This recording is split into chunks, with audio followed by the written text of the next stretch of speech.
So hello and welcome to today's climate fiction seminar. So before we start, I'd like to thank a few people. So first of all, our research lab, ILCA4, for funding these seminars. All the people here today, whether in person or online. And some people have come from far away, like our Swansea University colleagues. Thank you also to all the people who are here virtually. So I know that some of them are still arriving, but normally that should be okay. And Camille, whose idea it was to link the Journée d'Études and this seminar, which I think was a very good idea. And of course James, for co-organising all this with me and helping me carry the heavy equipment every time to be able to film these. I'd also like to thank a few of the artists who have collaborated with us. So we have David Leishman, whose music you hear at the beginning of all of these videos. We also have the people who have drawn paintings for our seminar. So we have Rémi Père, who did the first two, and Justine Laurent, who drew the watercolour painting that you have on the poster, which you'll see at the beginning of this video as well, and who is also a scientist, so showing yet again how art and science can complete one another and help illustrate and visualize abstract concepts like climate change, for example.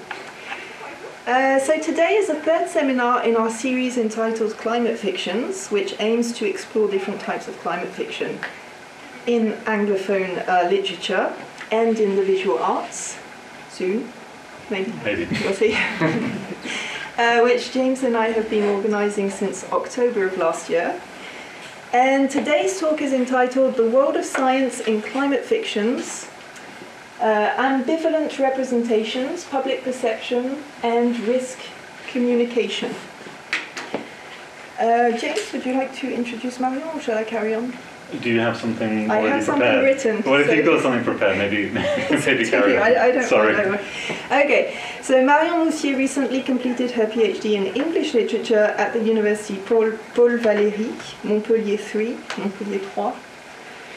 in the research unit Études Montpelliéraines du Monde Anglophone, EMA, with a dissertation entitled Representations of Climate Change in the Contemporary British Novel, From Scientific Speculations to Human Experiences. She worked as a temporary lecturer at the Université Paul Valéry for several years before moving to Norway, where she is living now.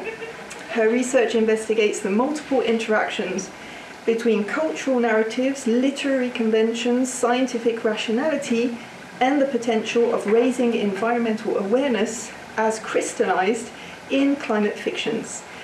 Her current research interests revolve around environmental risk perception and communication, climate change rhetoric, and the didactic function of literature. And her latest publications include A Dissonant Mind in a Dissonant Body, Allegories of Climate Change Denial in McEwan's novel Solar, for Études britanniques contemporaines, and the upcoming Voir le présent comme histoire, la fonction didactique du futur antérieur dans les romans sur le changement climatique, for the journal Cahier d'études du religieux. Oh, it's your turn. There you go. Thank you very much for this presentation. Thank you for inviting me here today. It's a pleasure to talk about this topic with you. Thank you to the University of Grenoble and to the organizers and to everyone who's attending in person and online. We'll start with a brief introduction of what climate fictions are. So, novels making climate change their main theme have been growing in number in the last decades, so much so that it has led to the coining of the term cli-fi in the late 2000s, which has now become an umbrella term for fictions dealing with climate change. The label climate fiction is more a category than a genre, as it encapsulates a broad range of forms and styles. Climate fictions can be separated into two general categories, the anticipatory, set in the present, and the catastrophic, set in the future.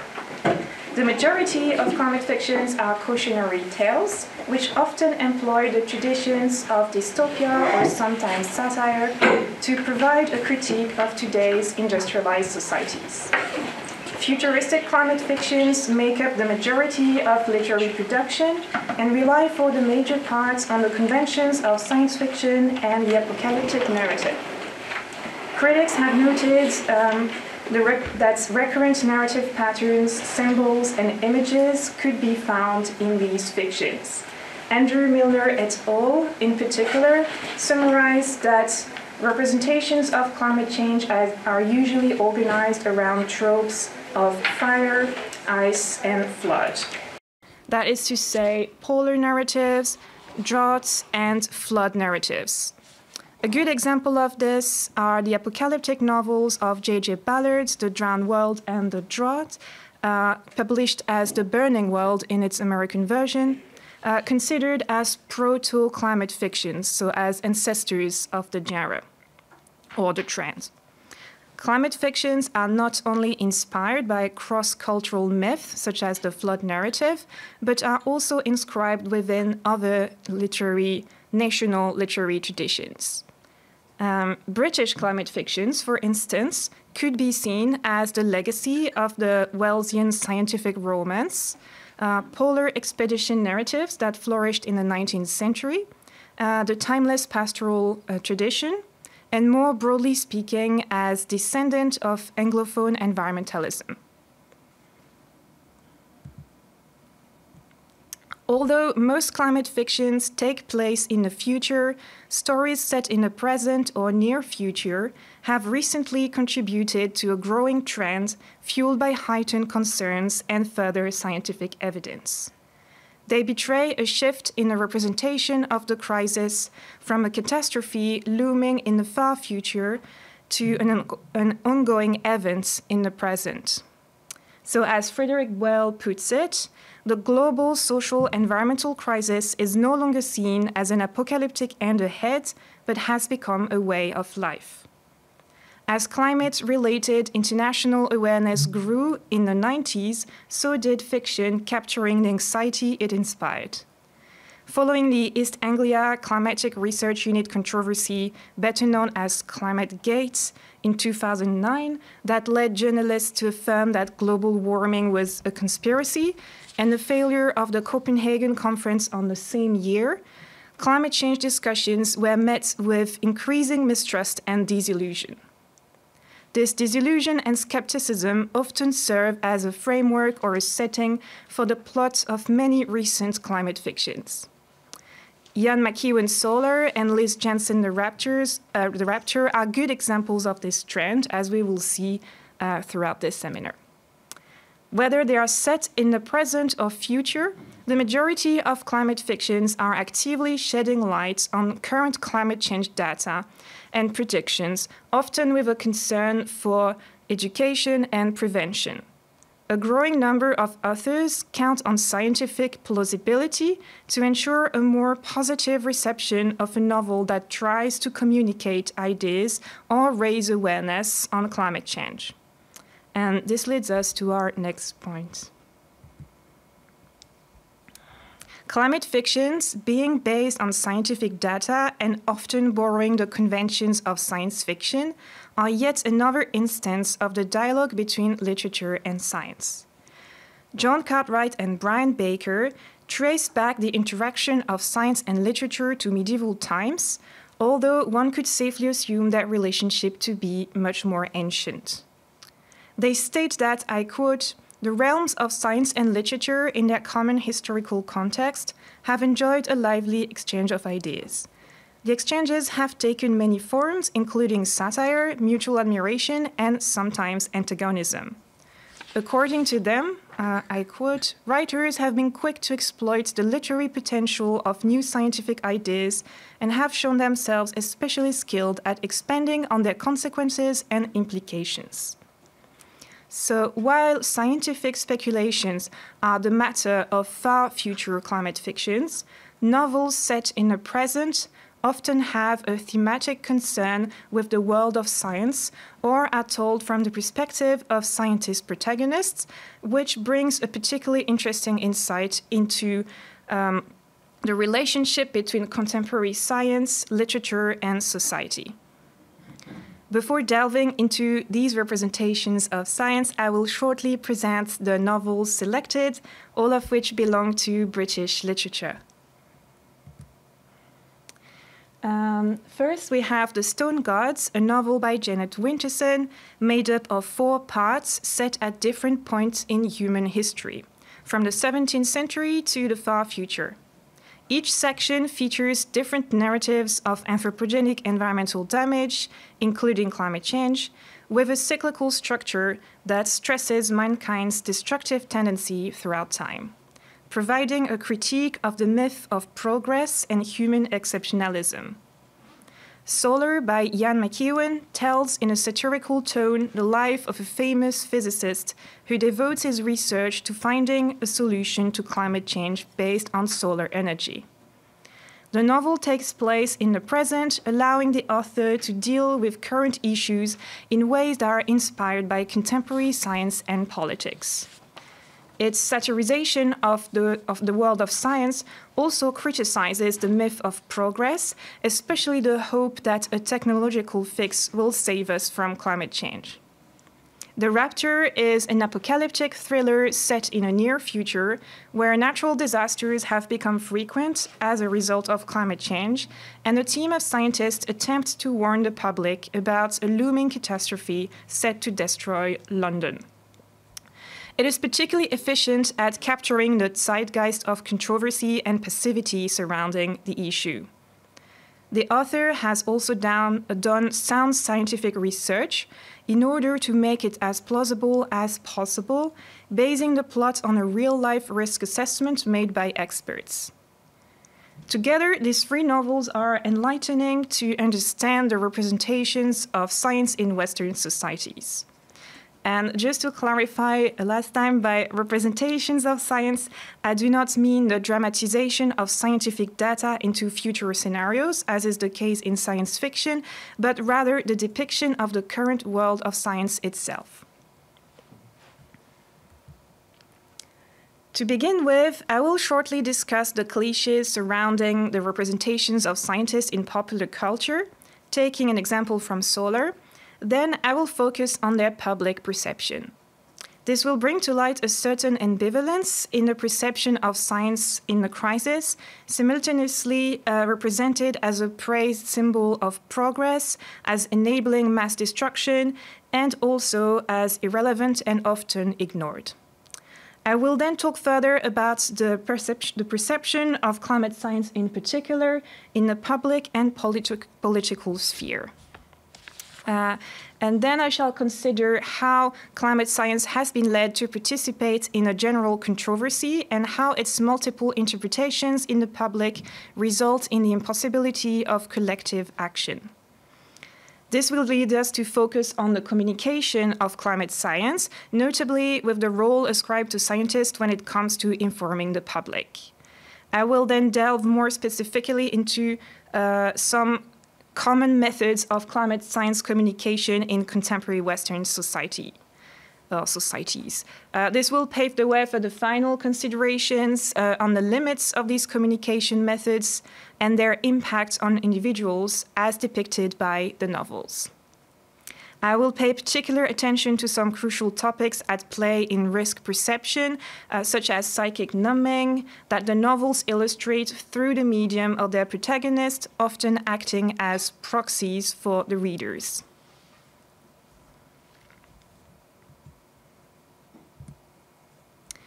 First of all, it is important to acknowledge that the figure of the scientist has long been attached to various negative cliches, both in popular culture and classic literature, Mary Shelley's Frankenstein being an obvious example, but there are many others.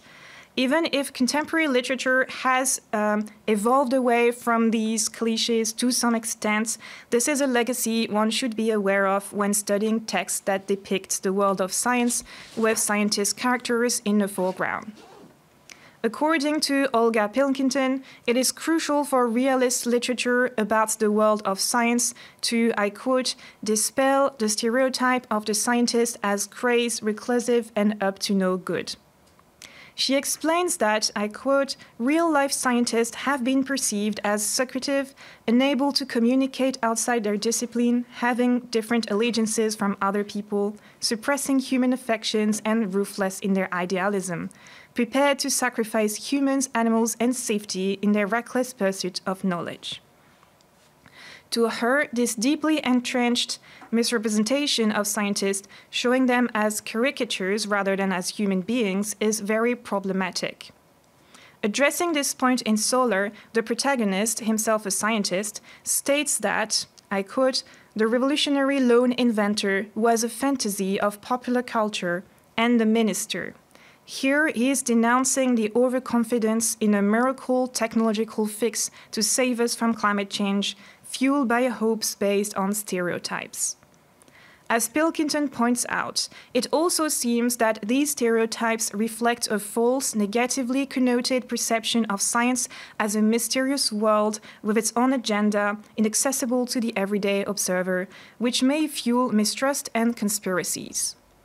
For instance, Michael Beard, Solar's protagonist, is introduced as a scientific authority, a Nobel laureate in physics, and is portrayed as belonging to a specific closed circle, I quote, an inward specialized world where he was a celebrity, reinforcing the idea of science as its own enclosed world. This point is highly relevant to the question of how climate science is perceived in society and can clearly be observed in the novels, and we shall come back to it later when I will turn to the topic of controversy. I will now take an example from Solar, which is particularly representative of these stereotypes and where it is brought up in the context of satire. So one can find multiple scientist figures in Solar, which depart or borrow from these stereotypes at varying degrees. For many critics, Beard, the protagonist, fuels the satire of the world of science and shows the extent to which it can be influenced by politics and personal interests. He has also been read as an allegorical figure that impersonates the destructive flows of industrialized societies and climate politics, such as greed, denial, hypocrisy, and overconfidence on science and technology. Here, however, I shall not focus on Beard, even though he's the main scientist figure, but on another scientist figure who plays an important role in the novel, Aldous. The character of Aldous is most telling when it comes to the cliches associated with scientists and is therefore interesting to consider for this analysis. So in the novel, Beard supervises a team of postdoctoral researchers looking for a technological solution to the crisis. The team is described as, I quote, half a dozen underpaid postdoctoral physicists housed in 4 temporary cabins. They are representative of the younger, idealistic generation of scientists who, despite their qualifications, are impoverished and have limited opportunities for a career improvement. Despite this realistic representation of the little support given to scientists working to solve global environmental challenges, the novel, being a satire, also presents them in a caricatural light, through the judgmental eyes of Beard, who mocks their idealistic activism for the cause. Eventually, the novel focuses on the character of Aldous, one of the postdocs, as Beard gets to know him more personally. We are told that Aldous, I quote, had applied to work at the center because he thought the planet was in danger and that his background in particle physics might be of some use. Aldous embodies the spirit of the alarmed, committed younger generations, an energy that Beard looks down on. Beard describes him as, I quote, a brilliant young scientist, not obviously likable, too self-obsessed, too narrow, too awkward in company. But many people were like that in his field. Aldous is represented as a solitary individual consumed by this subject to an excessive extent, as many characteristics reminiscent of the cliché of the scientist as an introverted genius obsessed with his work and with little social skills. Eventually, Beard comes to the conclusion that, I quote, climate change was consuming Aldous. Did he have other subjects? He asks, ironically. Yes, he did. He was concerned about the emissions from his car and had found an engineer who was going to help him convert it to run on electricity. So, to Beard's contemptuous yet critical mind, Aldous's monomaniacal obsession with the topic is problematic since it fails to see the bigger picture of the crisis with its complex multitude of entangled factors that extends beyond the question of carbon emissions. He tells himself that, I quote, the essence of a crank was, firstly, to believe that all the world's problems could be reduced to one and be solved, and secondly, to go on about it non-stop. So, the novel, drawing on stereotypes, the novel satirizes a certain type of idealism overly reliant on science and technology to solve complex environmental and social challenges. Indeed, according to Catherine Bent, just like Beard, Aldous is, I quote, yet another scientist character whose professional enthusiasm for the salvational potential of science is mocked. All in all, McEwan attracts the attention to the world of science and the little support it is given throughout the novel, and yet also satirizes the overconfidence on science and technology to face the crisis. And this ambivalence leads us to our next point. Throughout my research in British climate fictions, I have noticed a certain trend where science is presented as the driver of progress and modernity and is therefore linked to anthropocentric worldviews that have led to and justified environmental degradation. In addition, many novels criticize the overconfidence on science to save us from the crisis, as we have just seen with Solar. And on the other hand, most climate fictions are actively attracting the attention to climate change data and seem to take upon themselves the role of sharing scientific knowledge, all too often ignored. The ambiguity underlying this vision of science as both the cause, the warning messenger, and the cure of the disease is crystallized in the representations of scientists offered by climate fictions. To illustrate this point, I will focus a little bit more on The Stone Gods by Janet Winterson. In The Stone Gods, whose overall narrative criticizes the myth of unbridled technological progress and its total disregards of natural limits, this duality is particularly noticeable. On the one hand, scientists are among the main actors promoting the colonization of a newly discovered planet, found as an optimistic new solution to escape the consequences of environmental damage. During a public announcement about the upcoming colonizing mission, the narrator states that, sarcastically, that scientists, I quote, are automatically reassuring. This is a very exciting and very reassuring day. We are running out of planets and we have found a new one. In these lines, which could potentially be interpreted as satirizing mainstream techno-optimistic science fiction, it is implied that scientists are perceived as figures of authority who embody a comforting sense of human technological and control and mastery over the natural world in the public consciousness. They are presented as harbingers of a miracle technological fix and thus as saviors of mankind. Science is here associated with the power of modernity to shape and use the natural world for anthropocentric purposes. Moreover, science is linked to a type of rationality that commodifies and deanimates nature in the name of human exceptionalism. As the above quotation suggests, the planet is seen as a mere disposable and replaceable object. In a line that expresses this very exceptionalism, we are told that before human colonization of the new planet will begin, its local fauna will be exterminated, or, I quote, monsters will be humanly destroyed, with the possible exception of scientific capture of 1 or 2 types for the zoo. The novel criticized a worldview with science at the service of anthropocentric Enlightenment rationality, which has been the target of environmental philosophy in the past decades, especially the way of thinking that Dorothea Bourne calls instrumental reason. Bourne explains that, I quote, Enlightenment and modern science are based on the principle of instrumental reason, where things are reduced to serving a single purpose. In order to preserve the system and produce surplus value, instrumental reason eliminates all qualities and peculiarities of things.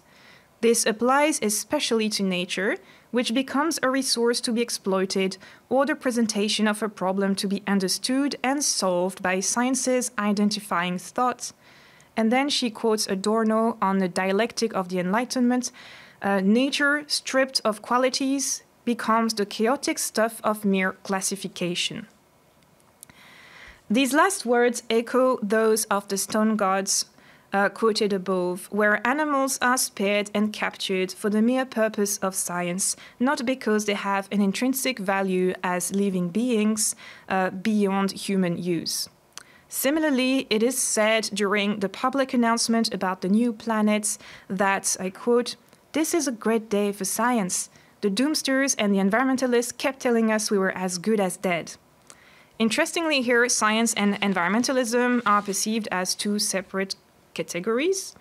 In this sentence, what is celebrated is science at the service of anthropocentric interests, since it will allow the continuation of destructive modern lifestyles elsewhere. Overall, the novel satirizes the worldview that glorifies science as a tool for anthropocentric rationality and hegemonism. Furthermore, the novel also features the character of Robo Sapiens, a robot, or AI, designed to assist the government in solving human problems in a rational way. Robo Sapiens is programmed to be the voice of actual objective rationality as opposed to anthropocentric instrumental reason. And she states the undeniable fact that, I quote, "The ones who don't believe blame religion for the ills of the world. And while this is an attractive theory, especially among scientists, it does not account for the part that science and technology have played in bringing about mass destruction." Science is here clearly attributed the responsibility for enabling the crisis to happen. But the novel goes beyond the idea of science as a tool for destruction and anthropocentric interests. The Stone Gods adds a layer of meaning to the perception of science in the public sphere, one that portrays scientists as an ignored, irrelevant group at the margins of society. This neglect could be attributed to their obscure interest in so-called non-human matters that are automatically considered of secondary importance, deemed unrelated to human societies and concerns. Needless to say, this worldview betrays illusions of separatedness from the natural world and implies a binary distinction between human and non-human that the novel satirizes. Indeed, scientists are perceived as preoccupied with nature as opposed to the human world, an idea which is at odds with the vision of science at the service of anthropocentric purposes evoked earlier.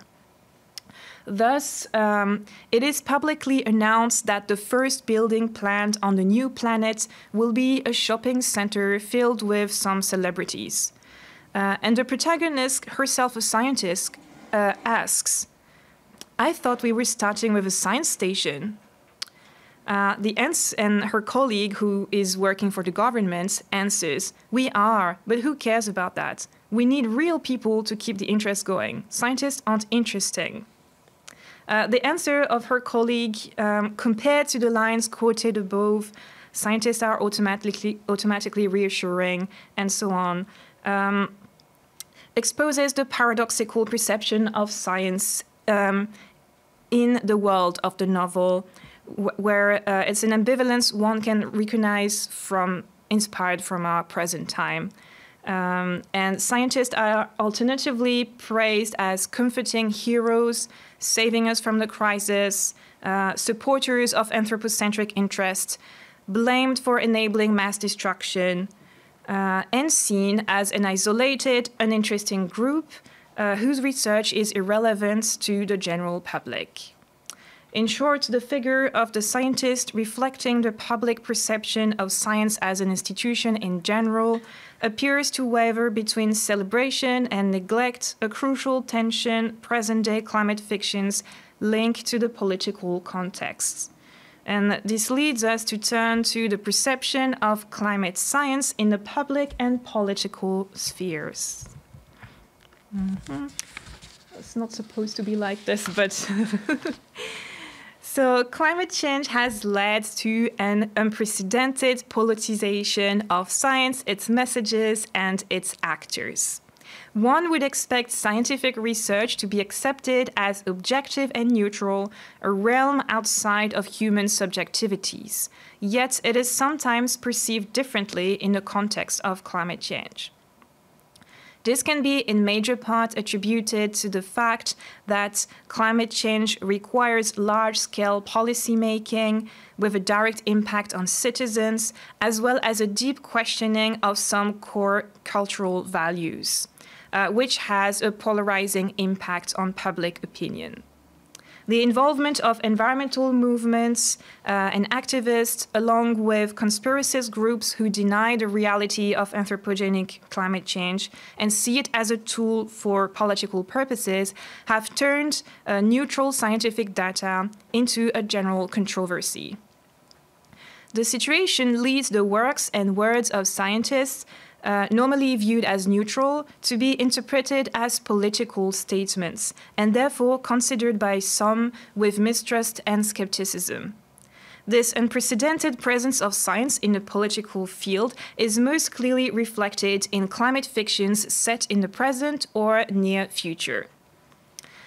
These various misconceptions and prejudices are thematized in Solar, which explores in details the perception of climate science and its actors outside of their field. Directly inspired from our present context, the novel shows the media flourishing with groundless debates about whether evidence of global warming is actually flawed, creating a false sense of controversy, confusing audiences, and spurring doubts.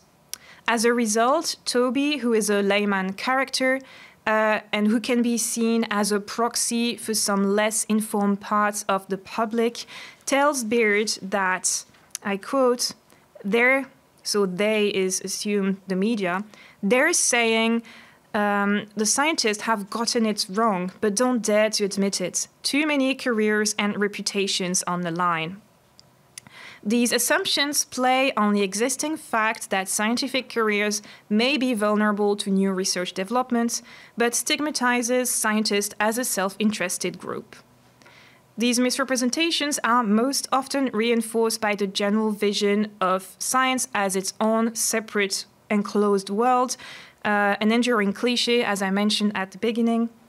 For instance, Beard notes that energy investors were reluctant to take climate change data seriously because, I quote, they suspected that climate scientists were a self-serving industry, just like themselves. Likewise, according to Toby, the layman character, I quote, they're also saying that too many people are going to get rich on the Obama handouts and tax breaks and want to tell the truth. And there are all these scientists who've signed up to the Senate's Minority Report on climate change.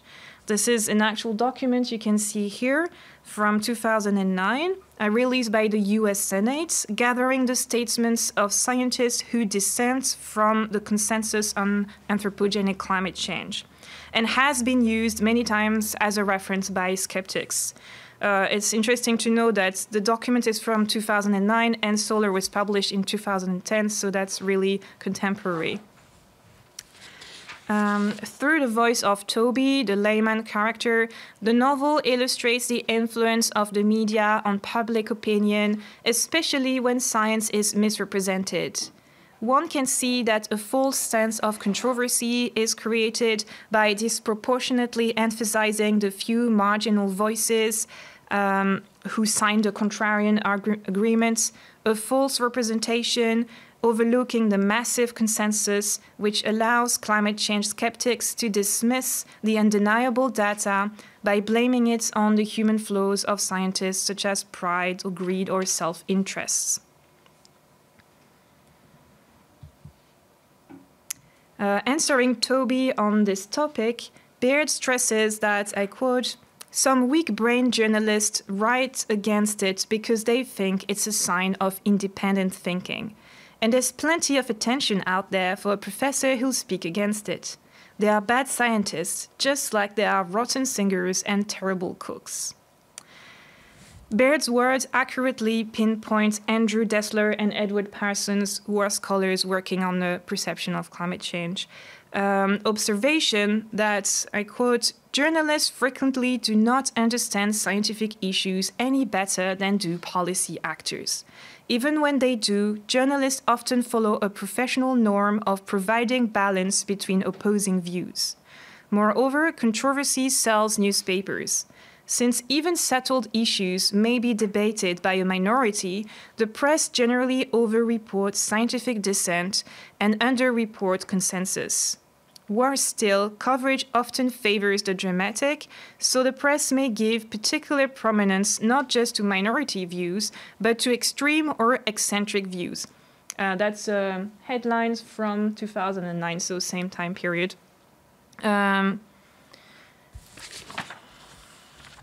Solar brings here this question explained by Dessler and Parson. Solar brings this question to light in a clear and direct manner. Toby, the layman character, impersonates gullible public opinion, easily influenced by popular representations of climate science as an uncertain, controversial field, even among its specialists, inviting people to take a side depending on their political affiliation.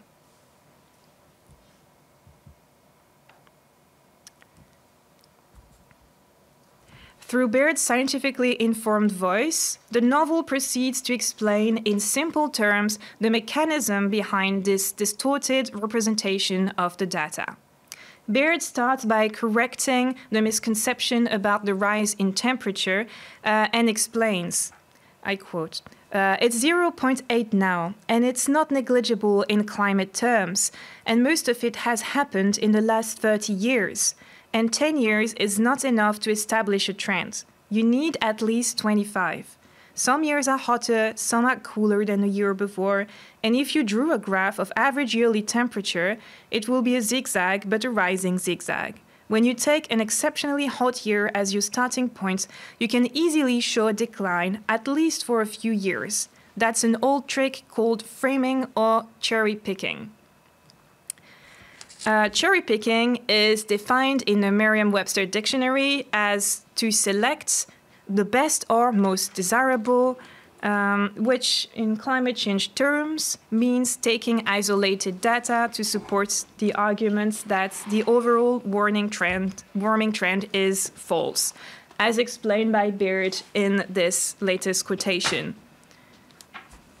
And his explanation reflects this little graph pretty well, because if you want to do cherry picking, you would just look at a short period and you would look at a dip, but you don't look at the overall trend.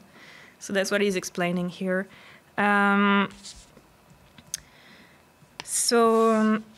Exposing the cherry picking method, Stoller shows how climate science can be distorted to fit certain political agendas and manipulate public opinion, spreading the misconception that the scientific community is divided about the data.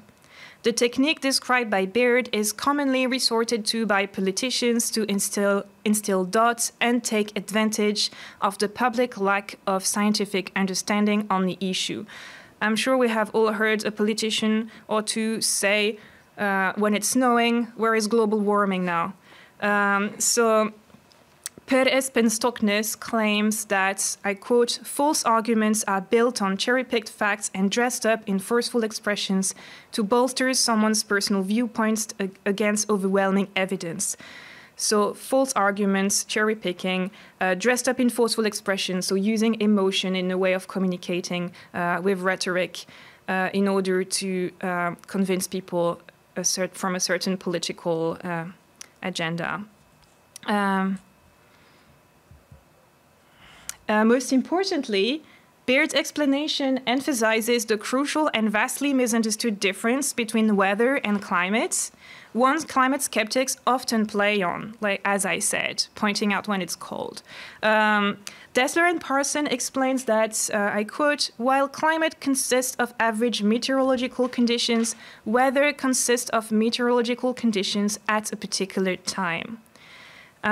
Thus, climate science and environmental concerns at large end up being associated with a particular political agenda, a point exemplified in the Stone Gods as well, where we read that, I quote, in America, a different kind of religious extremism committed to Armageddon, like the idea of the Antichrist appearing as a planet-saving Democrat.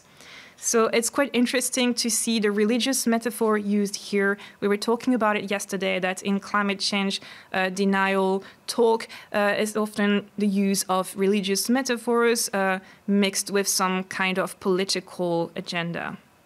Now, after talking a little bit about controversy, we will move on to a similar topic, so the subjective interpretations of climate change data in the public. According to numerous risk perception and communication scholars, since there is no universal way to speak about climate change, we are given a multitude of constructed, conflicting messages that are then filtered in many different ways, depending on the subjective interpretations of individuals, then mediated by personal background, knowledge, experience, values, cultural norms, and circumstances.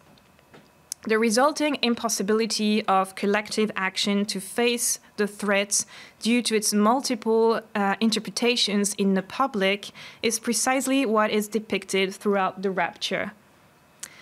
The world of the novel is one of conflicting opinions, both at the international and national levels. The protagonist is part of a team of scientists trying to raise awareness on potential natural disasters. Their attempts at warning the public are shown as repeatedly failing due to the different interpretations extreme weather events get globally. For instance, after the city of Rio has been hit with a hurricane, causing the collapse of the famous Christ statue, we read that, I quote, the net is buzzing with conspiracy theories. Christ's fall was caused by a remotely triggered mini-bomb, part of the 9/11 style Jewish plot. No, it was executed by Muslims on a hate mission. It was Iran's revenge. Clashing opinions and interpretations vie for dominance in an atmosphere of excitement, tipping into mass panic. Likewise, we read later that the swell of chatter in the wake of Christ's epic fall has burgeoned into an international interfaith babble of opinion and emotion. There are weather experts, structural engineers, geophysicists, stonemasons, religious leaders, psychologists, and even a conceptual artist dissecting the event. With this particular example of a natural disaster that happened to topple a religious statue, the Rapture illustrates that the focus on the common global threat of climate change will often be put in the background in favor of culturally influenced subjective interpretations of the issue that takes it outside the realm of science.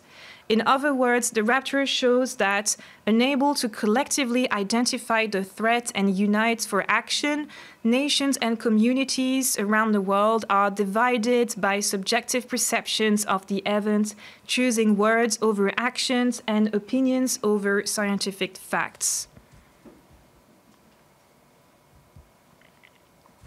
Commenting on the novel, Alexandra Nikolaris et al. Summarized that The novel is, I quote, suggesting that in every given place and time, human beings will conceptualize the fate of the planet from strongly diverging perspectives. The narrative thus implies that the ability to deal with different kinds of faith and trust and its opposites, disbelief, mistrust, doubt, and apathy, is a key factor in the future world's ability to mitigate and adapt, implying mitigate climate change and adapt to climate change.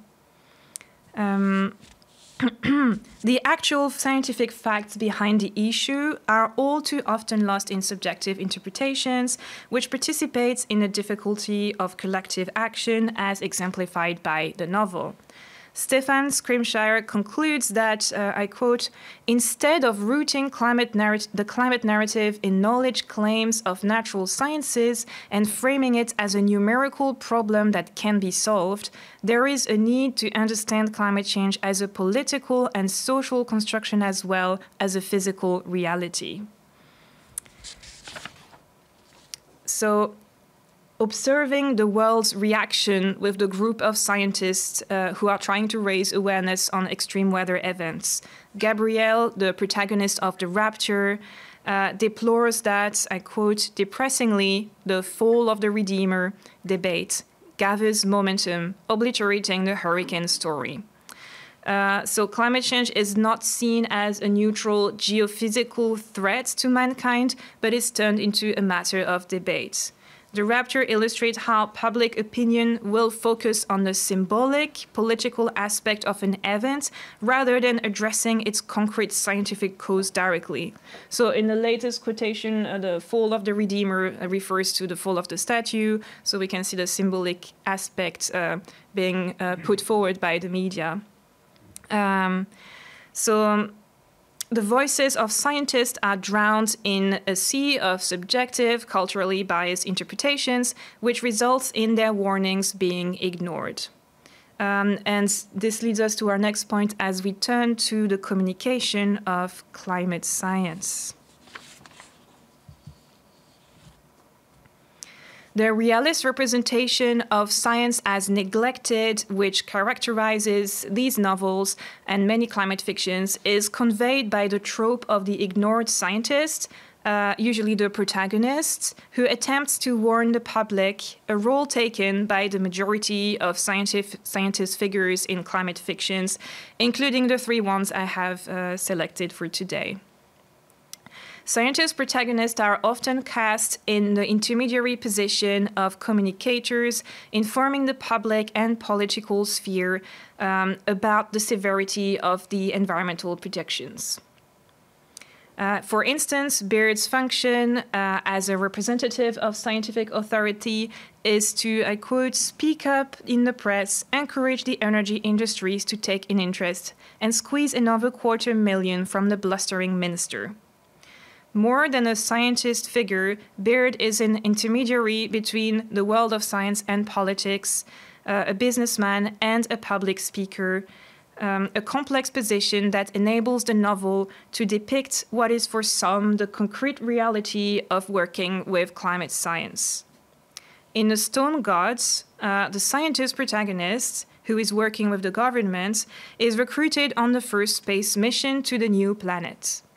Since the mission will be broadcast to the public, she has been selected because, as her superior explains, they need an expert who can communicate. They don't want a scientist type. To which she replies, I am a scientist type. This is interesting insofar as it reflects a general tendency where scientists are expected to be communicators of their field, act as experts, as intermediaries between their world and the public, to raise awareness on climate change data and take part in political negotiations. Paradoxically, the implied cliché behind the term scientist type echoes the figure of Aldous in Solar, as evoked before, who is described as isolated in his own world with little social skills and public influence.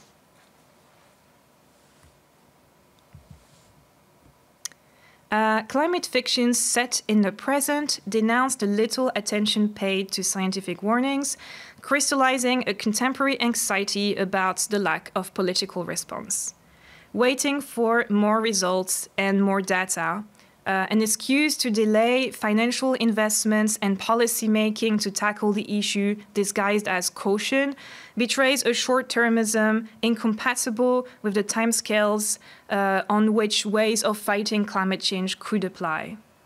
In a stone god, during a conversation between the protagonist and a governmental employee defending their poor handling of the environmental situation on their home planet, we see her interrupting him. He says, "We did what we did, sure, and when all the scientific data was in place," and she interrupts, "when it was too late." A similar scenario unfolds in The Rapture, where as the final disaster is approaching London and was predicted by scientists, we read that despite obvious scientific proofs and warnings, I quote, "the government has dismissed the alert as wholly unfounded, insisting that the evidence is not credible and the public should not panic, although leading figures in the scientific community are supporting mass evacuation." Disregarding the warnings of scientists, the government refuses to take action until the last minute, which has tragic consequences since the city cannot be evacuated on time. It is interesting to note that the trope of the ignored scientist protagonist trying to convince or warn the public about upcoming environmental disasters is such a recurrent motif in climate fictions, such as the three ones that we are taking as example today. To give but a last example, in The Rapture, we have a scientist figure who formerly worked at the National Oceanic and Atmospheric Administration, so that's a real-life organization, who explains that, "I quit a few years back, got fed up after spending 15 years modeling climate disaster scenarios and making recommendations that no one ever listened to. Went freelance after Hurricane Valentine." So this is a common type of character in present-day climate fictions. In US literary production, one could think of Kim Stanley Robinson, maybe you know him, and his famous series Science in the Capital, which is all about the interaction between science and politics. Very interesting on this topic.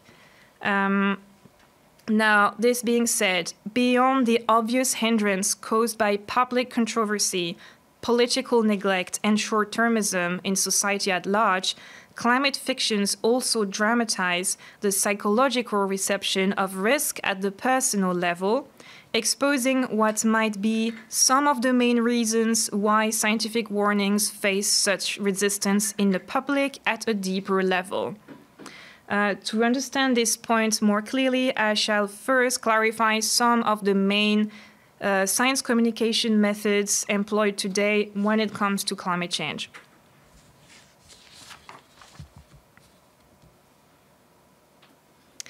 Mike Hulme, who's a geographer and expert in risk perception, emphasizes throughout his work that the manner in which scientific risks about climate change are communicated and framed in terms of storytelling, imagery, or targeted audience has an important impact on public opinion and policy discourses.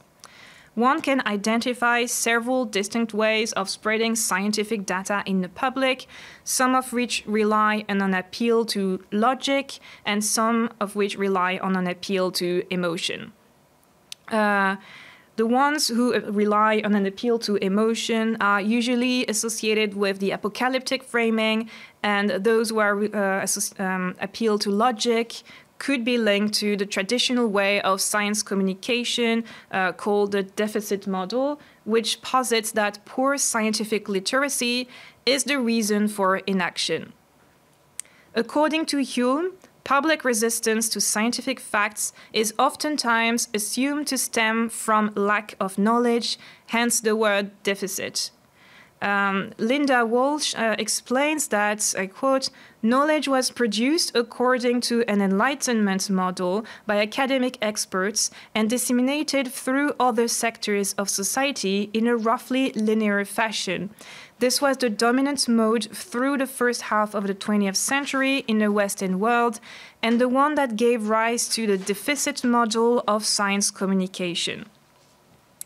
As Hume notes, this model also rests on the assumptions that the media remain neutral, the public receptive, and scientists develop communication skills, all of which are risky assumptions. Placing scientists in the role of communicators does not appear to be the most efficient method in the case of climate change, since their messages are often end up often being ignored, distorted, or rejected, as illustrated by the fictions. While this method of communication, with its appeal to logic and facts, has recently been put under scrutiny, the efficiency of effective ways of communicating information, such as those favored by the media, has also been questioned. Hume notes that the media often frame scientific messages with, I quote, emotive language and imagery, appealing to emotions such as fear of guilt, for instance, which might be risky and have unforeseen consequences. So both the logical and the affective communication methods are illustrated in the present day or near future climate fictions, which leads them to represent and explain through the relatable examples of their protagonists some common responses to climate change in the modern Western world. So we will turn to the perception of climate change at the personal level. Interestingly, solar has been criticized for its apparent lack of emotional engagement with climate change. Baird remains emotionally unconcerned by the issue, even though he works with it for a living, and displays an attitude of personal detachment and fatalism. This could first appear as a consequence of his selfishness, but his individualism may also be a protective mechanism against a world in which he feels powerless and overwhelmed. Baird describes climate change as, I quote, one in a list of issues of looming sorrows that comprise the background of the news. And he adds that he read about it, vaguely deplored it, and expected governments to meet and take action. And of course, he knew that a molecule of carbon dioxide absorbed energy in the infrared range, and that humankind was putting these molecules into the atmosphere in significant quantities. But he himself had other things to think about. This passage is interesting because it crystallizes some important elements at the heart of climate change perception in the West. Firstly, Baird sees it as one of many issues out of his control, which leads him to passively deflect responsibility onto the governments, to keep it out of his sphere of concerns.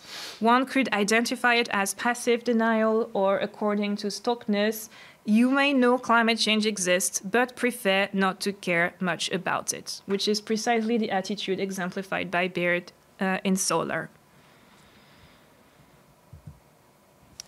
Secondly, it is a background noise to which one cannot fully pay attention. It is understood and accepted as a scientific reality, as Baird's descriptions suggest, but so remote that it appears unreal compared to life's immediate needs.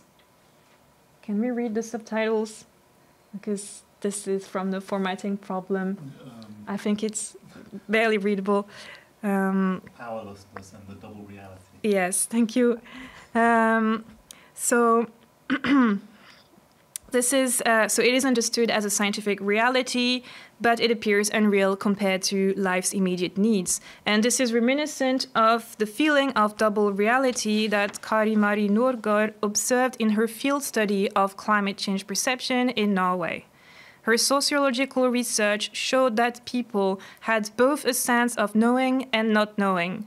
She describes two coexisting levels of reality. I quote, in one reality was the collectively constructed sense of normal everyday life. In the other reality existed the troubling knowledge of increasing automobile use, polar ice caps melting, and the predictions of future weather scenarios. In other words, people did not lack information or concern, but could not think about it in their everyday lives, a tension well represented in the protagonist of present-day climate fictions. For instance, Gabrielle, the protagonist of The Rapture, admits that the latest projections predict the loss of the Arctic ice cap and a global temperature rise of up to 6 degrees. Zeitgeist stuff, the banality of abnormality. Its roots, in fact, so appalling, we turn the other way politely. So her perception of the issue reflects the sociological research of Norgard pretty clearly. Now, commenting on The Rapture, Nicorelis et al. Explains that, I quote, the situation is generally interpreted as being beyond human control, and the only way to deal with it is passive acceptance. Jensen describes a shattered world without hope. Reflecting on the discourse of a leading figure in climate change communication, Gabriel states that his underlying message seems to be that pessimism is the new realism. I do not doubt his projections or his figures or his graphs, but his conclusions depress me. Here we can see that both protagonists, Gabrielle and Baird, their perception of the issue hints that scientific knowledge might not be enough to motivate action, as they clearly understand the abstract data, but feel powerless and cannot incorporate it into their thoughts and ways of life. As Hume reminds us, scientific literacy is not the only essential factor in environmental awareness, as there are equally important psychological, emotional, and behavioral barriers. The efficiency of the traditional method of communicating scientific information, referred to as the deficit model, which I have just introduced, is shown to be quite limited by the attitudes of both protagonists, and they are quite representative of how people feel about the issue in the West, I would guess. So the novels illustrate the fact that, as essential as it may be, this type of communication does not take into account self-protective psychological responses, such as psychic numbing, to which we will turn now. Kyle Blado and Jennifer Ladino affirm that in the case of climate change, I quote, some people react to overwhelming data with psychic numbing. So it was first, psychic numbing was first theorized by Robert Lifton and could be defined as a reduced emotional responsiveness or detachment, often in response to trauma, overwhelming stress, or certain stimuli. And it can operate both at the collective or personal level. Similarly, Susanna Moser and Lisa Dilling suggest that if not accompanied by workable alternatives, I quote, various overwhelming environmental and societal problems on people's perception of the world may have this numbing effect. So the overwhelming aspect of climate change is reinforced by the way predictions often come in long lists of interrelated yet various issues, or in Baird's words, the familiar litany of shrinking glaciers, encroaching deserts, dissolving coral reefs, disrupted ocean currents, rising sea levels, disappearing this and that.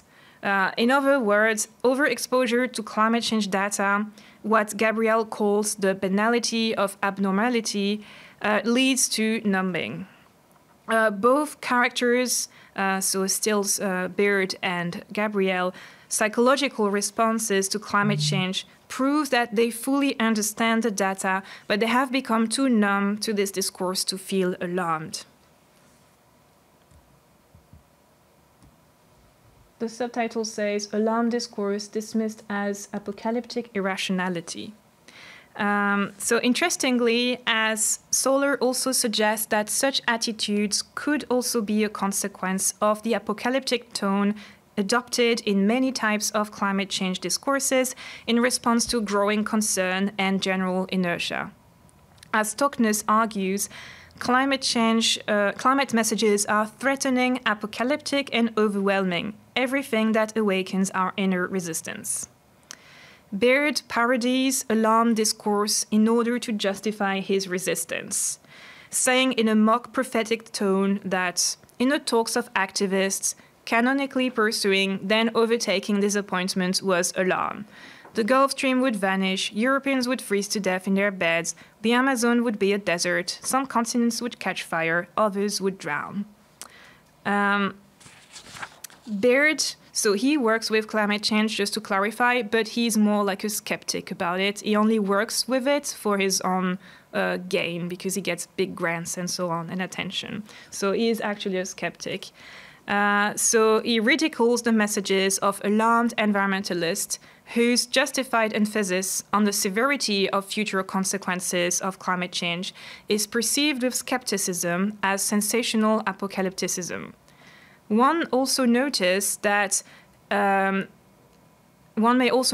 that Baird instinctively associates climate change with apocalyptic discourse, which allows him to dismiss more severe predictions as another false product of man's apocalyptic imagination, claiming that the apocalyptic tendency had conjured yet another beast. According to Evi Zemanek, I quote, Baird defames risk discourse in general without being able to disprove the actual prognosis.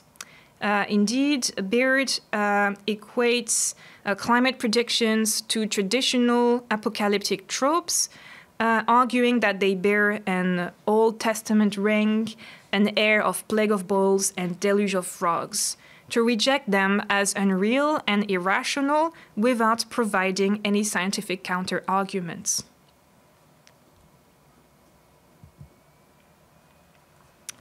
Zemanek concludes that Baird's demonstrative imprecision, especially coming from the mouth of a scientist, articulates mistrust in the implied prognosis and suggests that the rationalist principally cannot be impressed by horror scenarios. In other words, alarming climate change data, especially if conveyed in the sensational tones of the apocalyptic discourse favored by the media, is likely to be associated with emotions and therefore dismissed as irrational and therefore unscientific. By contrast, the assumed rational position appears to be a certain skepticism towards the severity of the crisis, a response that Baird's reaction clearly exemplifies. So he's not a climate change denier, but he's skeptics about how bad it actually is. Likewise, in The Stone Gods, environmentalist warnings are dismissed as delusional, depressive, and anti-science. Interestingly, Zemanek suggests that in Solar, the skepticism is, I quote, less directed against science than against its handling by the mass media. That is to say, the more apocalyptic way of communicating data. Hume asserts that the apocalyptic representations of climate change in popular films, such as The Day After Tomorrow, and many other such films or climate fictions, can increase anxiety about environmental risks, but they can also inspire skepticism about the probabilities of extreme weather. So there's an interesting conversation about what is the role of communicating climate change with emotions such as fear, because yes, it can motivate to action, but it can also have the opposite effect, such as numbing or dismissal, as in this case. So anti-environmentalist discourses are defined by skepticism and caution towards radical environmentalism, often recognizing the reality of environmental changes, but questioning human responsibility. In Solar, by parodying the apocalyptic discourse through the voice of a skeptic protagonist, The novel brings to light why this type of communication might not be appropriate to inspire political action or behavior change, as it tends to induce opposite responses such as dismissal, skepticism, or numbing. Ultimately, both novels expose the limits of these communication methods through the responses of their protagonists. All things considered, while each model has its weaknesses and its strengths, and it is crucial to be aware of them, one cannot either come up with a unique, effective, universal way of communicating climate change, data, and risks. Therefore, Stocknes calls for a plurality of diverse stories so as to reach various groups of people. To conclude, we have seen that present-day or near-future novels manage to offer realistic representations of science and its contemporary place in society. After short discussions on the cliches involved with the representations of scientists, we have seen that scientists were depicted with a certain ambivalence, which directly mirrors the ambiguous perception of science in the public sphere when it comes to the climate crisis. A theme climate fictions are fairly concerned with. I have explained the way in which climate fictions illustrates the entanglement of science and politics, since climate change has become an unprecedented, politically loaded issue. In addition, I have highlighted that scientists were often cast in the role of communicators or intermediary speakers, a difficult position considering the controversial dimension of the crisis. As a result, the efforts of scientists to warn the world are, for the most part, shown to be ignored, met with skepticism, or failing to spur action in all three novels, which I think we can say are representative of a general trend in present-day climate fictions. I have then linked this question to the way in which the novels portray some common responses to the most popular method of climate change risk communication, those appealing to logic and those appealing to emotion. The novels focus on public and individual perceptions of climate change, sheds light on and invites to reflect on some of the reasons behind the obvious lack of political engagement, behind the general inertia, illustrating the limits of some communication methods that are supposed to incite action. And in other words, by showing the intricacies and paradoxes involved with our understanding of climate change, both culturally and personally, the novels hint at why it is so difficult to bridge the gap between awareness and action, both at the global and personal level. And we will end with a particularly fitting quotation, at least for us in the humanities and social sciences, by environmentalist Bill McKibben, who says, "Science can take us only so far. The scientists have done their jobs. They issued every possible warning. Now it's time for the rest of us, the economists, the psychologists, the theologians, an artist whose role is to help us understand what things feel like." Thank you for your attention.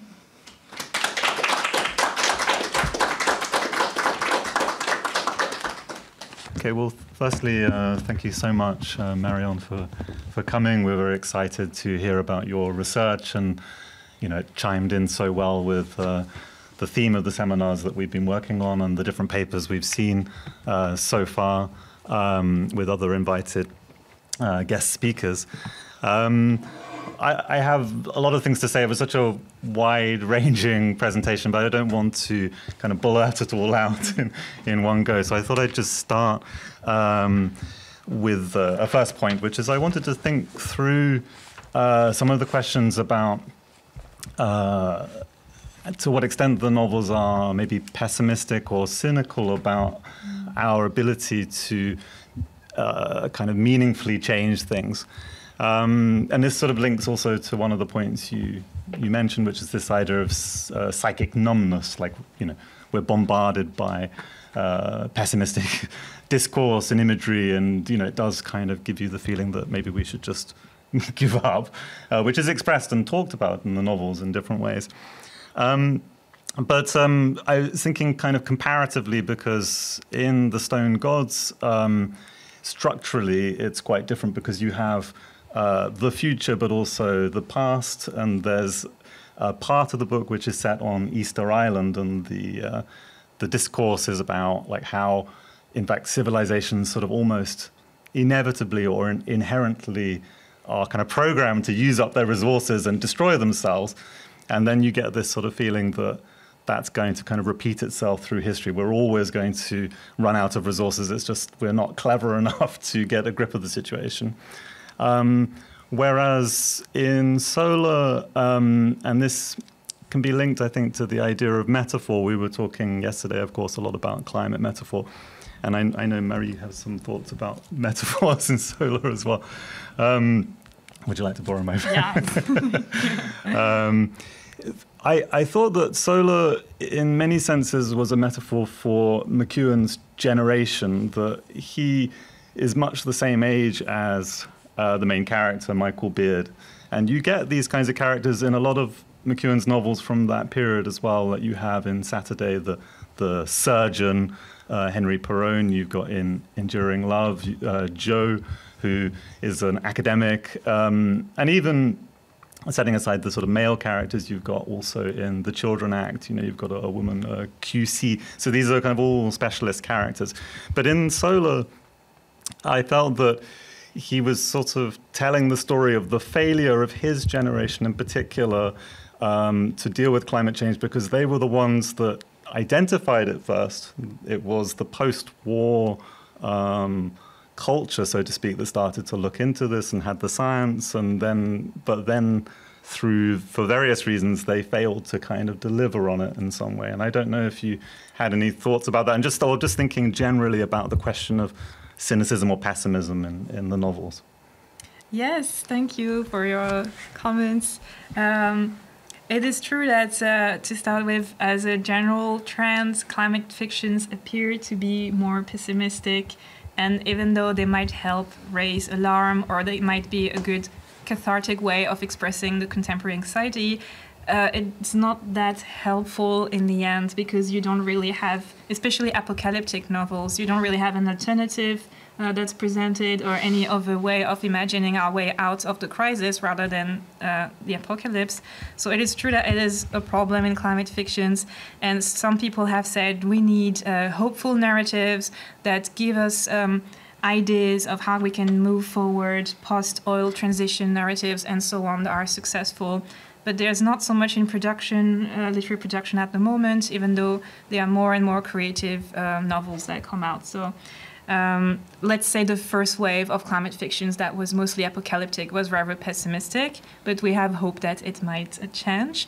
When it comes to The Stone Gods, it is probably one of the most pessimistic, well, in a way, fictions I've read, because she shows indeed at different points in history humans destroying themselves by overusing their environment. And the point seems to be that no matter if it's in ancient history or in the far future, it's always the same cyclical loop of self-destruction: move somewhere new, colonize a new place, destroy it again, escape, and never learn. So it looks a little bit like pessimistic, and some scholars who've studied the novel say that, according to Winterson, she always says love is an intervention. So it seems to be like, for her, being she presents love as in openness to other life forms, might be the intervention we need in a cycle of endless destruction. So that might be a way forward. That's how it's been interpreted.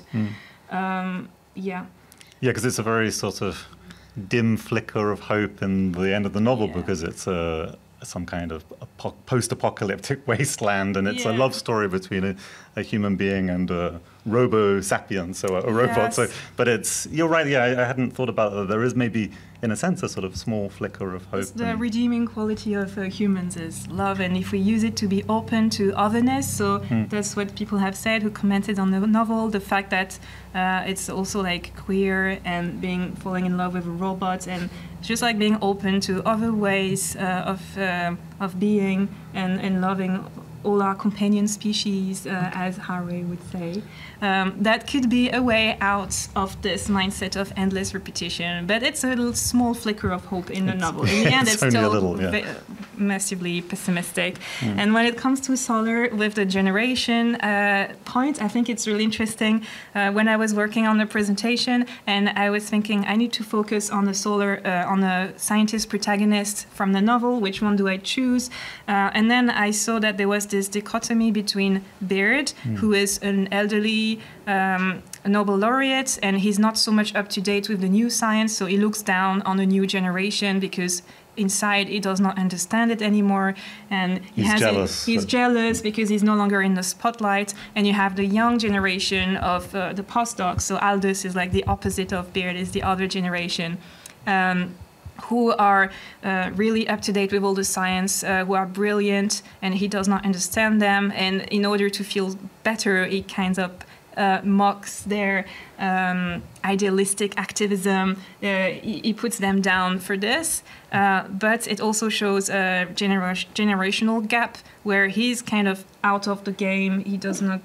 He's fatalistic about the issue. He feels like he cannot change anything, so it's just passive acceptance. He only works on climate change because he gets good money for it. Whereas young researchers, they have this passion, this enthusiasm to do something, and this kind of generational gap we see between the two. So I would say yes, absolutely.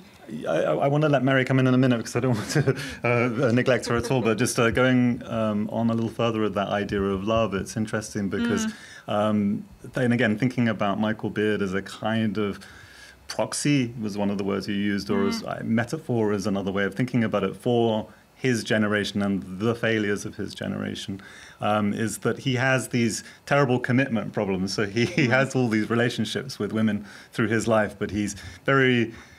he can't settle down with anyone. And I thought that was kind of an interesting metaphor in itself, that he couldn't commit to the science, he couldn't commit to the cause and actually make something meaningful out of his work. And that's also reflected in the idea of love or its absence, in fact. So if you're thinking about the stone gods as having a small flicker of hope, maybe in a way it has more hope finally than solar, which seems kind of surprising in a way in terms of their tone. I don't know. Yeah, in solar, I think that whereas Aldous is satirized for being overly obsessed with the cause, it still shows that energy, because he was about to find a solution to climate change, not the solution to climate change, but a solution to green energy at least, and he died in a stupid way in an argument with Baird.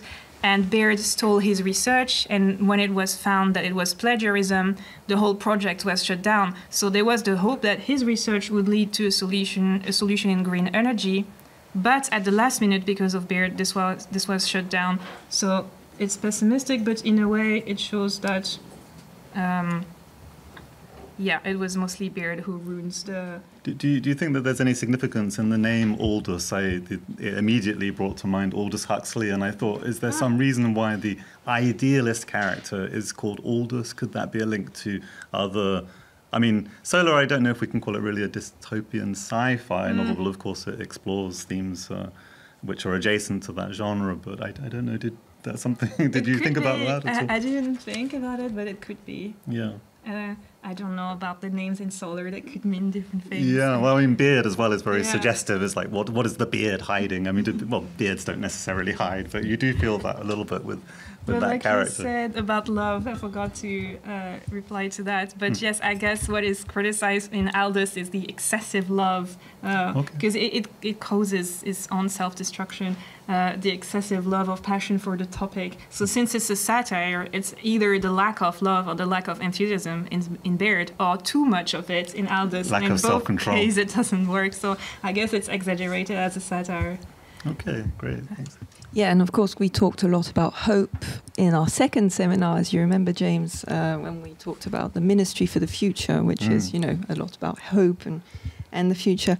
Yeah, I just wanted to link maybe this seminar with yesterday's Journée d'études on metaphors in controversial science, and I'd found a few extracts, mainly from Solar, where the scientist is communicating about science, and I thought that might be a bit interesting. And I had this quotation from pages 153 to 154, which I'm just going to read, and then maybe you can comment on it as, you know, the role of the scientist, etc. So this is the main character, Professor Beard, speaking in front of laymen, and they are described as a conservative lot, institutional investors, not scientific people. So he's going to adapt his language to that. So here is the quotation. Imagine we come across a man at the edge of a forest in heavy rainfall. This man is dying of thirst. He has an axe in his hand and he is felling trees in order to suck sap from the trunks. There are a few mouthfuls in each tree. All around him is devastation, dead trees, no bird song, and he knows the forest is vanishing. So why doesn't he tip back his head and drink the rain? Because he cuts the trees expertly, because he has always done it this way, because the kind of people who advocate rain drinking he considers suspicious types. That rain is our sunlight. An energy source drenches our planet, drives its climate and its life. It falls on us in a constant stream, a sweet rain of photons. A single photon striking a semiconductor releases an electron, and so electricity is born. As simple as that, right out of sunbeams. This is photovoltaics. So here we have, of course, a good description of what he is trying to promote, which is, solar energy. But do you want to comment on that and how he chooses this sort of image to promote the technology that he's working on? Thank you. That's really relevant to what we said yesterday on using metaphors to communicate complex science. And in the novel, it's interesting to know that Beard stole this metaphor from Aldous, and he is using the power of storytelling, using techniques that belong to fiction, I guess, such as metaphor, to communicate and convince energy investors. And it is true that he knows he has to make use of rhetoric, and this is a very brilliant example of communicating science with storytelling. And the metaphor here is very useful in visualizing what's the problem might be that we may not be aware of, because when you are so much into a set worldview, where here relying on fossil fuels and so on, you might not see what's around you, but a metaphor can open your mind to a different way of envisioning the future or reality in a way that is more efficient and more visual than just explaining, oh, there's a lot of solar energy, we can use it like this and like that. But this metaphor is really powerful because it really shows that we can change the paradigm about how we see the future of energy industry. And it's very good at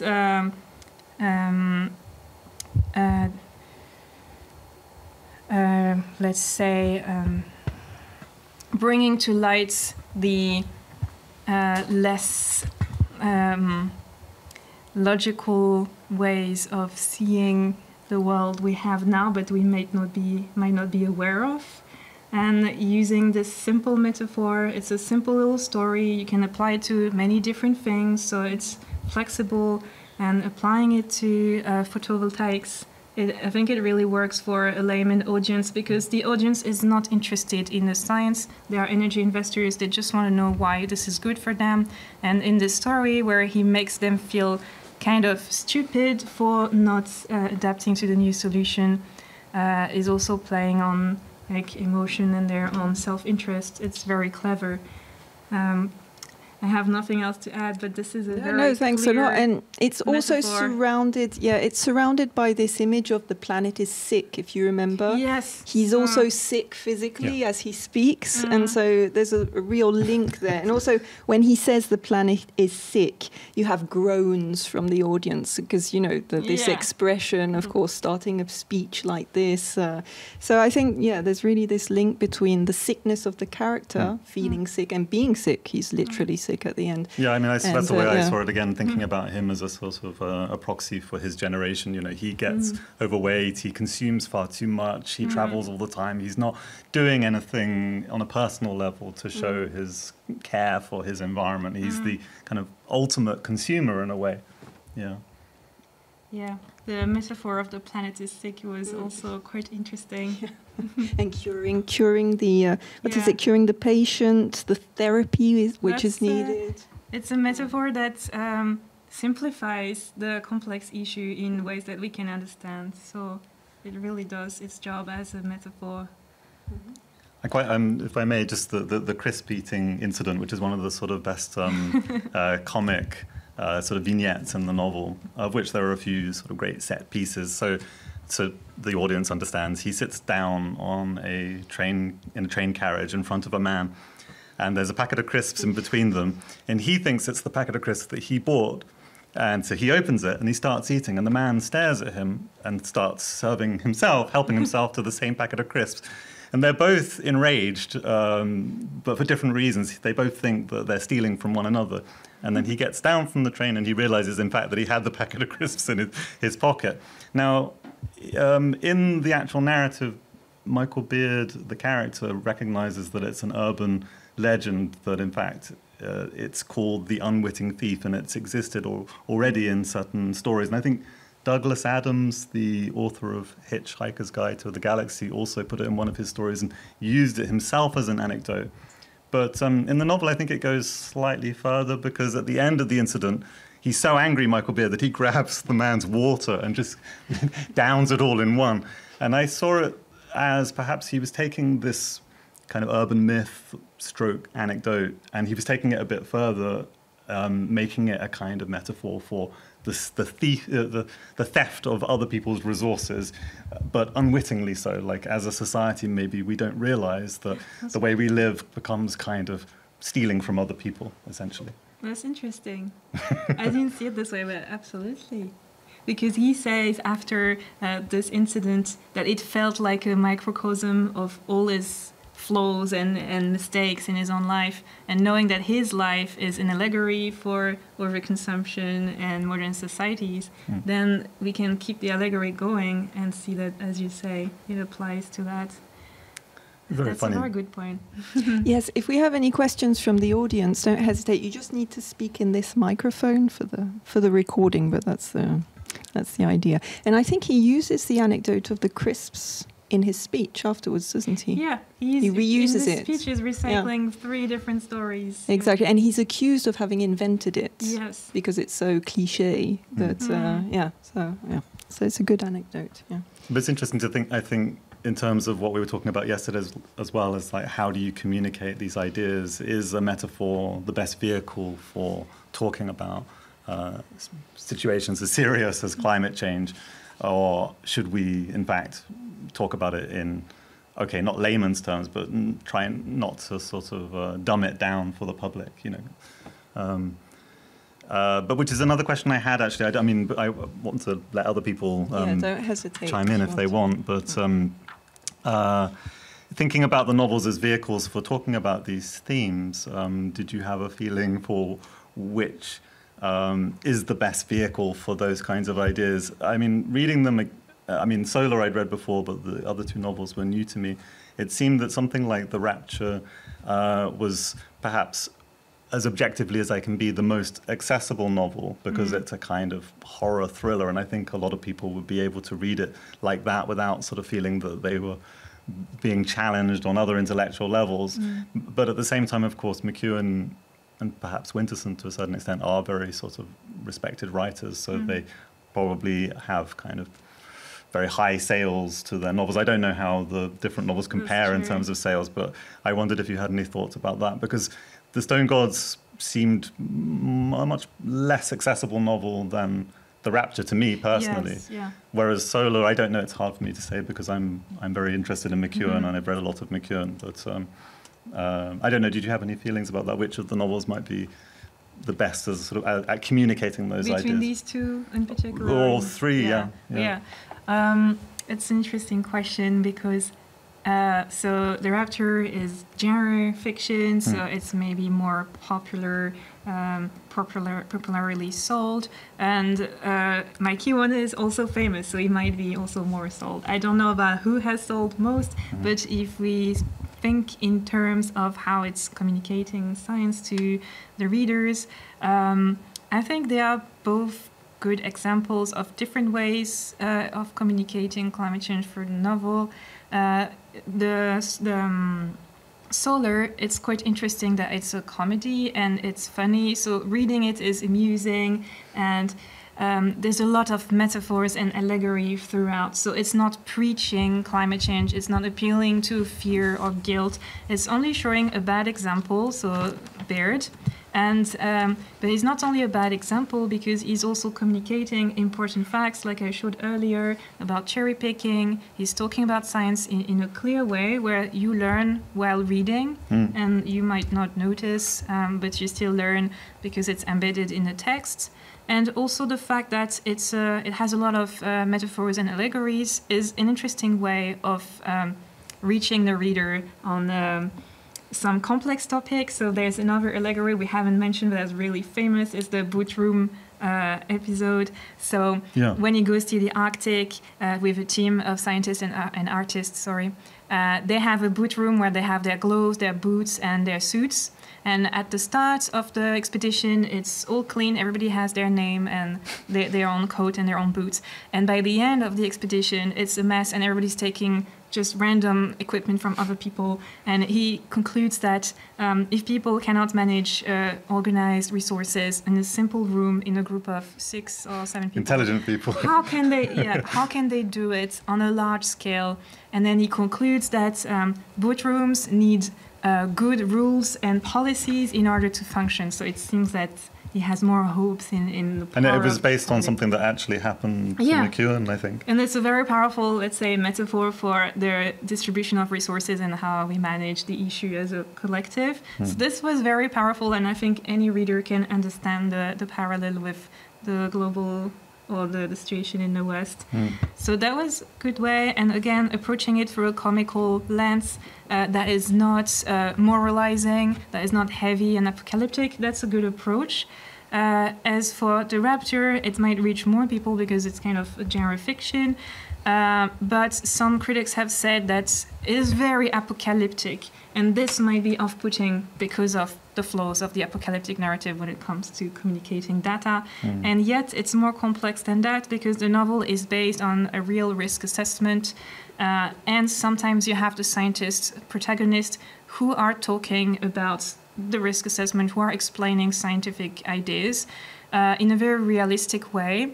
The author herself, the protagonist herself, I said she was a scientist, she's a psychologist, so she studies more the psychological dimension of climate change, but she's a layman when it comes to science, and so when she comes in contact with a team of scientists, they explain to her what is going on, they explain to her the risk assessment and how the science works, and she is like a proxy for us laymen. And so when we read how she's being explained, scientific discourse in quite a realistic style, then this is very, I would say, didactic because we learn with her. So this aspect of the novel makes it quite good. The apocalyptic aspect, I'm not so sure, but this aspect, yes. Okay. Thank you. Thank you. Marie, or somebody? Does anyone have any questions? Thoughts, questions? Remarks? How 10 to 12. Sorry, no. Maybe just a little anecdote. Or do you want to come here? Thank you. I was really struck by the very pessimistic and satirical tone of Solar by Ian McEwan.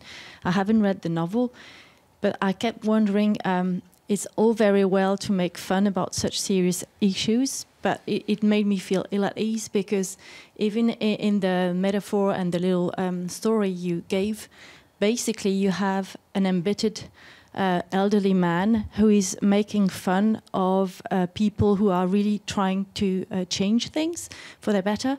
So maybe there are too many experts and they don't have the bigger picture. But I'm just wondering if it's not another layer of discouragement and disillusion for everyone.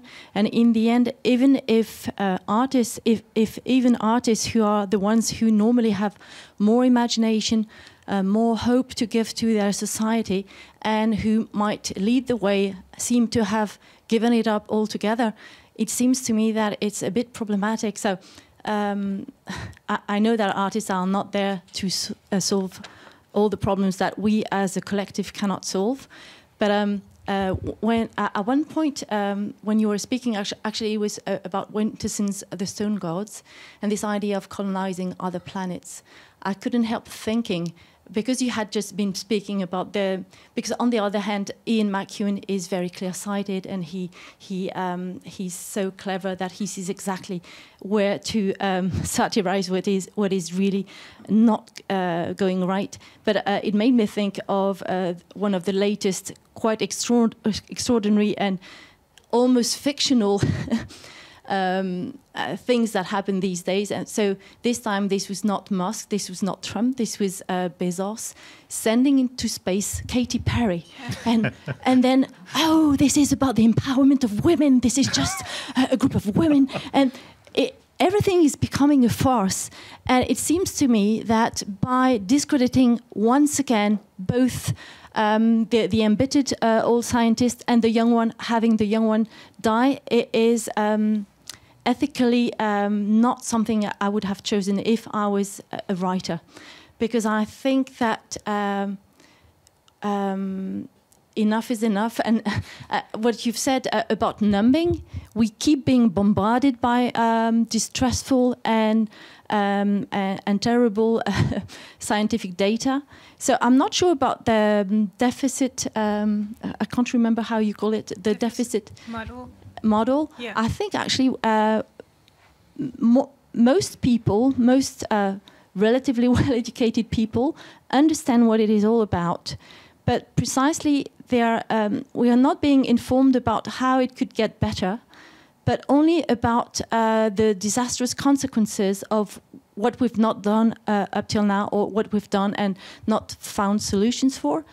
And I think very simple things like for all governments in democracies asking for newspapers or for any piece of even political speeches having 1/3 about possible solutions and things that do work and that have worked elsewhere might actually help.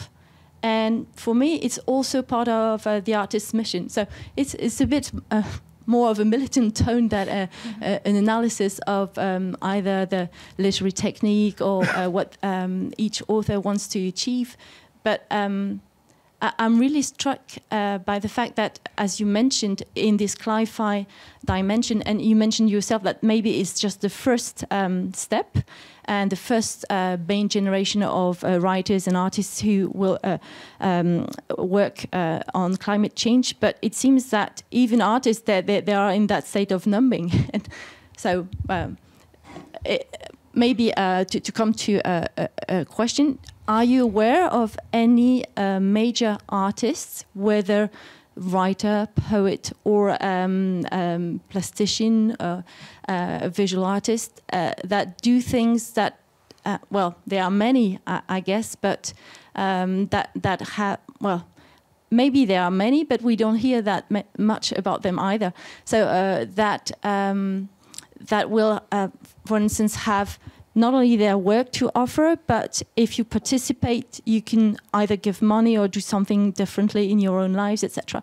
Is that something that, to your knowledge, is developing? Thank you for. I can have. Yeah. Thank you for your very interesting comments. I will just reply to what you said at the start about Solar and killing the young scientist and making fun of him. I absolutely agree that the problem of the novel, and that's why it didn't have such a good public reception at the start, is that it is so focused on Baird, who is a negative example because he shows what not to do. But people who actually have something to say or some kind of emotion or commitment to the issue are being silenced.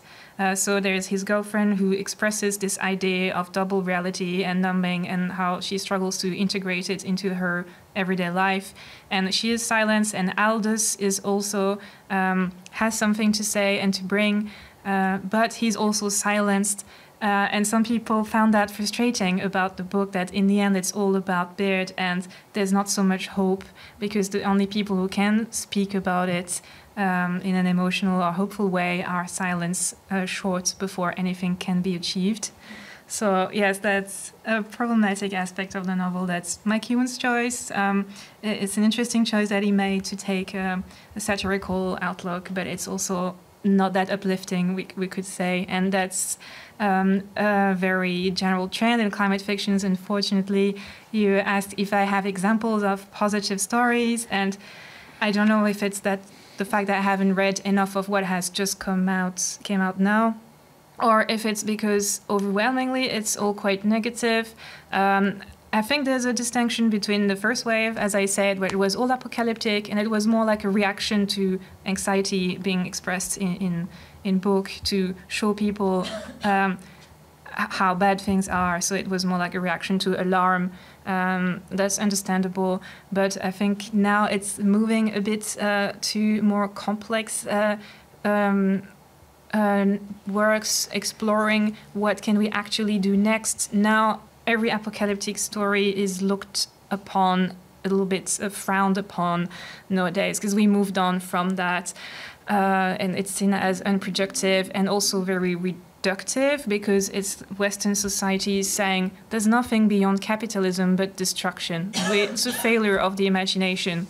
So we moved on from this, and now there's more fictions about environmental justice and so on, and less about apocalypse in the global north, and more looking at climate change consequences now, but on other continents. Whether they are positive messages, I'm not so sure. Maybe there may be individual stories of people standing up to an oil corporation and defending their rights and their village, for instance. But overall, positive stories providing alternatives about how we can face the issue, I'm not aware of. Maybe it's just my own lack of reading on recent fictions. But unfortunately, that's a problem of the field. Whether it is in culture, so in literary production, or in the way we communicate it, it's not so much an emphasis on the positive of what we can do, but it's more about brace yourself for what's coming. And so that's a general problem. I think in mitigation also, it's worth considering when these novels were published. So they were all published in the 2000s, and in many ways they seem quite prescient because climate skepticism presumably existed at the time that Solar was published, but I think it really kind of anticipates a lot of the culture wars and the way that people fall on one or other side of the climate debate, depending on kind of where they sort of land on a variety of different issues. And I feel like in that sense it was quite smart, and it sort of, you talked, it was very interesting about the Minority Report on climate change, so that it was obviously reacting to things that were happening just at that moment, but which have in fact sort of planted a seed of cynicism and skepticism that haven't really left. In fact, if anything, they've kind of grown and become more monstrous since that time. Yeah, skepticism, and like I said, this is very 2010. All three novels are around 2010, so that's really the atmosphere of the time that reflects on the literature. And it feels like now skepticism and climate change denial is not the bigger problem, at least in Europe. I don't know about the US right now, where it's regressing, but it feels like it's in the British context, it may be more a problem in the 2010s. And now it's like we know about it. We're not skeptic anymore. Just give us alternatives to what we can do, and we'll see what the next generation of climate fictions will bring. Because we are all tired of this type of... Well, I think that's a good conclusion to the third seminar of climate fiction. So thanks a lot for everyone for being here, online as well. I don't know if they're still around. And thank you to Marion for your talk and for coming all the way from Norway, since that is where you were. Yes, of course. But just say you were here for that. So thanks a lot, and hopefully see you all again soon, especially for those who have come from far away. Thanks. Thank you.